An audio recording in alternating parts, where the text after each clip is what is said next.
Hello, everyone. Andy Wolverton here with another episode of Journeys in Darkness and Light.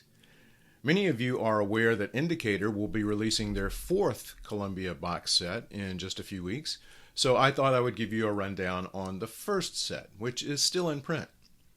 All of the box sets are Region B releases, so if you live in the UK or have a region free player, these sets should go straight to the top of your list. They are terrific. Now, I'll be talking mostly about the films themselves and just a bit about the extras, but let's jump right in.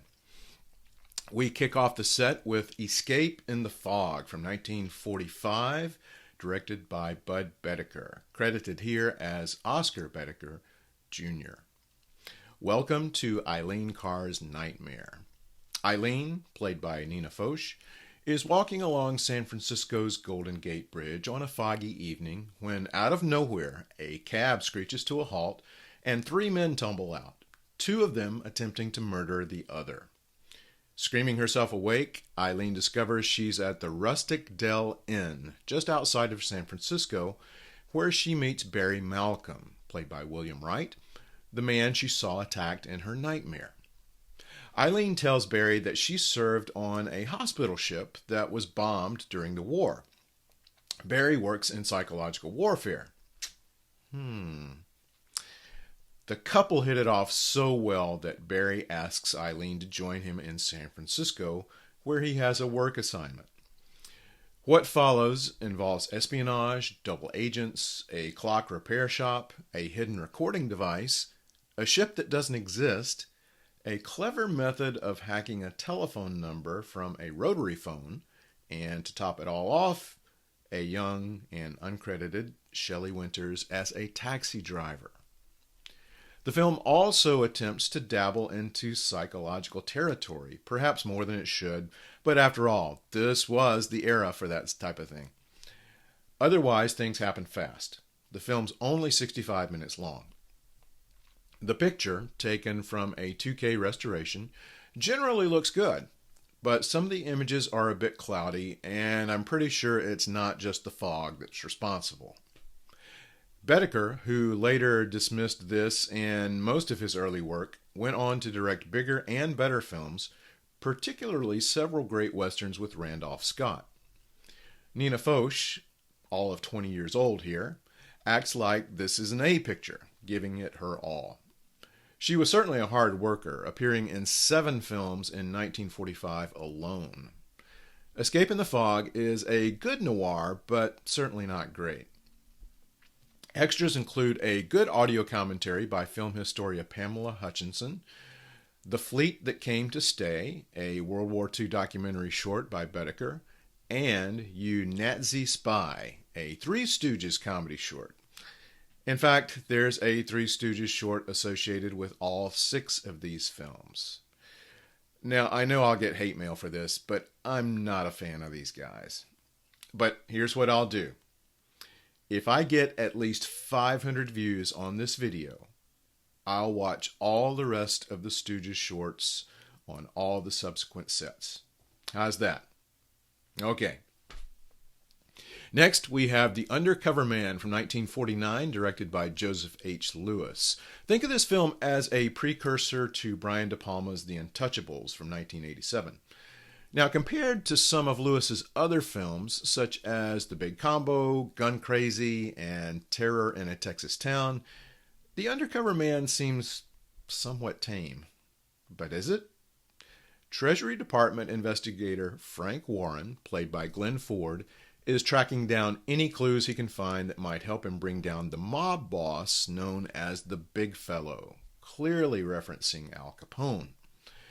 When a key informant is silenced and a slimy mob lawyer, played by Barry Kelly, easily covers his client's every move, Warren grows concerned for the safety of his wife, played by Nina Foch.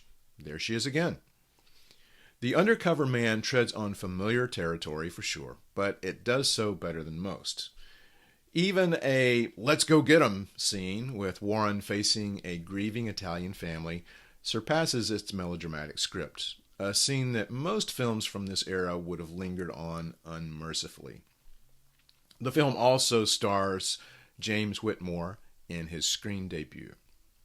There's also a commentary by Tony Raines, a short directed by Lewis called Man on a Bus, made for the United Jewish Appeal, starring Broderick Crawford, Walter Brennan, and Ruth Roman, and a Three Stooges short called Income Tax Sappy. Next, Drive a Crooked Road from 1954, directed by Richard Quine. Mickey Rooney plays Eddie Shannon, a guy who's both a good mechanic and a great race car driver, but he's socially awkward around women and not much more at ease around men, especially the guys he works with at a Los Angeles garage. Eddie can't believe it when a gorgeous woman named Barbara, played by Diane Foster, brings her car into the shop and asks specifically for Eddie, even telling him which beach she'll be at later. When Eddie finds Barbara at the beach, she's with a good-looking guy named Steve, played by Kevin McCarthy, in only his second credited film. Barbara claims Steve is only a friend, but something's going on here. It's not too much of a spoiler to tell you that Barbara and Steve need Eddie's driving skills for a little venture they have in mind. This film could have been a really routine crime noir, but it rises above expectations by presenting Eddie as a lonely guy who's not stupid, but overcome by the need to impress Barbara and to prove his skills as a driver.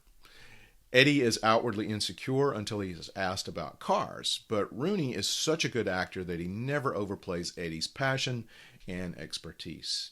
Neither does he stoop to the level of a duped lover. Or is he duped? Drive a Crooked Road is one of those films that's better than it needs to be, a film with good performances, nice tension, and a noir feel that simmers beneath the surface, and an ending that doesn't disappoint. Extras? How about an intro by Martin Scorsese, an audio commentary by the always interesting Nick Pinkerton, an audio interview with Mickey Rooney from 1988, another feature on Rooney, and more Three Stooges. Next up, we have Five Against the House from 1955, directed by Phil Carlson. Now, Five Against the House is a heist picture, sort of precursor to Ocean's 11 and films like that. As the film opens, we see four college guys pulling up to Harold's Club, a casino in Reno, Nevada. They give themselves 1 hour to soak up all the atmosphere they can and lose a little money along the way before they head back to school. Two of these guys, Ronnie, played by Kerwin Matthews, and Roy, played by Alvy Moore, who will forever be remembered as Hank Kimball from Green Acres, are young and immature guys, typical college boys. The other two, Al, played by Guy Madison, and Brick, played by Brian Keith, are decidedly more mature. In fact, both guys are veterans of the Korean War. And it soon becomes obvious that Brick is interested in the ladies in general, and Al is already hooked up with a club singer named Kay, played by Kim Novak in one of her very early films. Now, for the first third of the film, we're treated to stilted dialogue, meandering writing, and scenes of college life that must have felt dated even in 1955. After about a half hour, we finally reach the film's premise. Roy and Ronnie concoct a plan to rob the casino. While Ronnie and Roy are mostly kicking around and kidding around, we learn that Al and Kay are having relationship issues, and Brick is in serious trouble. The Korean War really did a number on him, and he is a psychological wreck. After Brick beats up a guy at a dance, he seems to get himself under control until something else happens, and before we know it, the heist is no longer a fantasy or a daydream. It's going to happen. Five Against the House gets very interesting in its last half hour as we see Carlson at his best, showing us the heist as it unfolds with tight pacing, excellent tension, and crisp editing. Sure, most of what happens is completely untenable, but Carlson, the master of squeezing every ounce out of a trim budget, makes you believe that what you're seeing here, in a way, could happen, something that you really don't pick up on during the film's first hour. Extras include a commentary by David Jenkins, the film critic, and an interview from 1997 with Kim Novak. And, of course, we have the Three Stooges. The next film in the set, The Garment Jungle from 1957, was going to be directed by Robert Aldrich, and in fact, most of it was. Aldrich described the film as the first pro-labor picture. Now, Aldrich had a lot of problems with star Lee J. Cobb and Columbia Pictures head Harry Cohn, and who didn't? And with only 4 days left to finish shooting the film, Aldrich was replaced by Vincent Sherman. Now, you can hear all about that controversial story in the commentary on the Blu-ray and in the booklet included in the box set. But what about the movie? Lee J. Cobb plays the owner of a garment factory in New York City who's determined to keep the union out of his company. He's even hired a goon, played by Richard Boone, to make sure they stay out. But when Cobb's son, played by Kerwin Matthews, there he is again, comes looking for a job, the son starts becoming a union sympathizer. Things get heated, somebody gets killed, and all hell breaks loose at the dress factory. The film also stars Robert Loggia, Joseph Wiseman, and more. This is a really hard-hitting and satisfying film, not the type you would expect with the garment jungle, anything having to do with garments in film noir, but it is really, really good. Extras include an audio commentary by Kevin Lyons, a 2007 interview with Robert Loggia conducted by Alan K. Rohde, a featurette with Tony Raines discussing Robert Aldrich's work on the film, and The Three Stooges. The final film, The Lineup from 1958, is a Don Siegel film based on a television show of the same name. This feature is about two hitmen, played by Eli Wallach and Robert Keith, father of Brian Keith, searching for smuggled heroin placed in the luggage and carry-ons of unsuspecting travelers coming into San Francisco from abroad. The film does contain several dark comedic moments, but the tension is extremely taut anytime Wallach is on the screen. He's so tightly wound and volatile he could explode at any moment. Robert Keith plays the veteran criminal trying to keep him from losing it. Also impressive is the city of San Francisco, where the film was shot. The film features a fantastic chase scene and some super intense moments. This is a terrific film, and I'm so glad it's on Blu-ray. I'm also glad to have the 2009 Eddie Muller James Ellroy commentary ported over from the DVD. Other extras include another audio commentary with film historian David Del Val and author C. Courtney Joyner from 2020. There's also The Influence of Noir, an appreciation by Christopher Nolan, a video guide to the San Francisco locations in the film, 3 episodes of the Lineup radio series, The Three Stooges, and more. Now, this and all of the sets, all the indicator sets, come with a dynamite 120-page book with various writers on all of the films in this set. Listen, do not miss this set or any of the other sets. Again, this is the first set from Indicator. We know there will be at least 4 total. These sets are limited to 6,000 units, so don't wait around.